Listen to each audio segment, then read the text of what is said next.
So what advice would you give to people in terms of understanding culture, expectations, how to understand a culture, how long it might take to understand a culture? What advice would you give? The advice I'd give now are things that I didn't do then, unfortunately. But one is talk to some cross-cultural missionaries that have gone before, if possible. You know, in most countries, there's some Americans that have already been doing work there. And so talk to them and get their advice. Study the culture, and then go in and I would say just live there for a little bit before you start the work. You know, get used to, you know, I would say you live in a place with around the locals as opposed to behind a, guarded big gate or something like that. Live with the people, see where the people go, what the people do, and then just, love. Love covers a multitude of sins. Yeah. So ultimately, I'd say no matter what, that love is most important. How did people receive you when you went over there? Because you're not. We've got an audio podcast here, and I'm gonna do my best. Can we describe Mike here?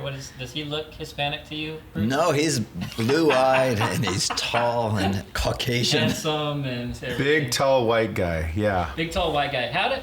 So that's what I was trying to say in a nice way. How did they receive a big, tall, white guy down in Mexico? Yeah. Hey, I'm here to plant a church. Yeah, shockingly well. I was really surprised because I literally did not speak any Spanish when I moved down. And so, I could say hi and goodbye and taco and all that stuff. But, we started a bilingual church. We still have a bilingual church to this day. You preach in English. Yes, and it's translated into Spanish. Although now, when we go to our Spanish church plants, I do preach in Spanish. Okay. But our church is a bilingual church. How do you feel when you're preaching? Do you feel confident preaching in Spanish, or is it still you've been there for a long time, you know the language obviously, but how is that? It's nerve-wracking because of one, a strong accent, and two, I make some grammatical mistakes. Yeah. But I'm always telling everybody else they got to step out in faith, so that's my time. So about 5 years ago, I decided when I go to our Spanish-only church plants, I'm going to preach in Spanish. Yeah, and that's what they're doing. Yeah, because they're Spanish-only churches. And so it's difficult, but I'm getting better at it. He's humble, but he's really good. Yeah. I've heard him. No, I know he's good. I've been to Mike's church several times. We did mission trips there. Yes. Why don't you talk a little bit about your church? Because it's a pretty awesome place. It's kind of like a hybrid.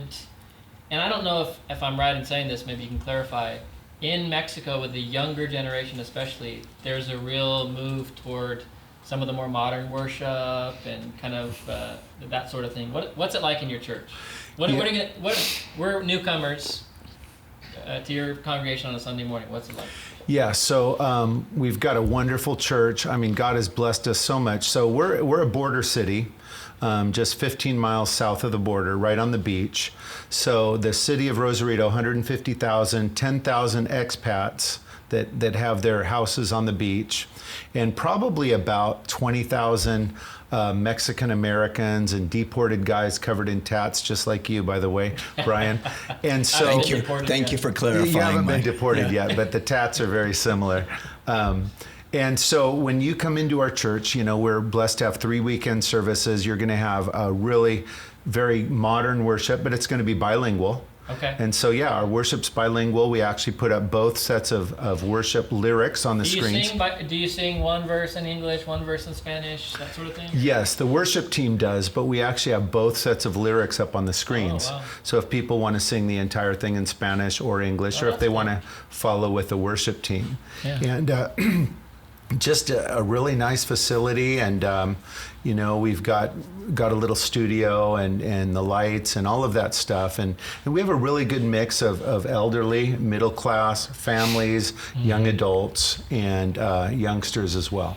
Well, I haven't been there in, it must be, how many years? 4 years. 4 years? 4 or 5 last years, time? yeah. Yeah, but when I was there, I was really impressed with Thank you. with what you guys are doing down there.